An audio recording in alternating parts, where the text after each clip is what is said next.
പൊന്നാനി റൂട്ടിലെ യാത്രാക്ലേശത്തിന് പരിഹാരമായി ചമ്രവട്ടം പാലം വഴി 2 പുതിയ KSRTC ബസ്സുകൾ സർവീസ് ആരംഭിച്ചു. തവനൂർ MLA അഡ്വക്കേറ്റ് VS ജോയുടെ ശ്രമഫലമായാണ് 2 പുതിയ ബസ്സുകൾ കൂടി സർവീസ് ആരംഭിച്ചത്. നേതാക്കൾ, KSRTCയുടെ നമ്മുടെ ജീവനക്കാർ, ഈ പ്രദേശത്ത് നല്ലവരായ നാട്ടുകാരെ, സഹപ്രവർത്തകരെ, സുഹൃത്തുക്കളെ, നമ്മുടെ നാടിനെ സംബന്ധിച്ച് വളരെ സന്തോഷകരമായ ഒരു നിമിഷമാണ്.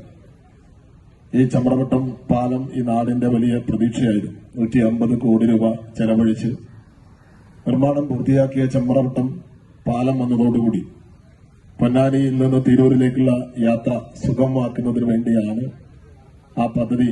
ബസ്സുകളുടെ ഫ്ളാഗ് ഓഫ് ചടങ്ങ് ചമ്രവട്ടം സെന്ററിൽ MLA VS ജോയ് നിർവഹിച്ചു.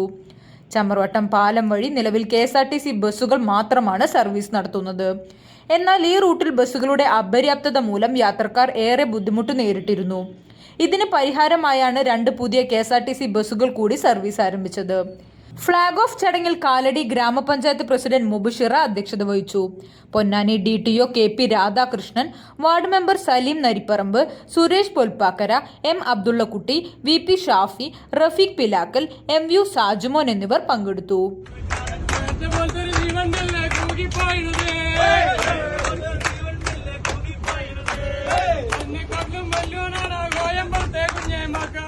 CNTV തിരൂർ.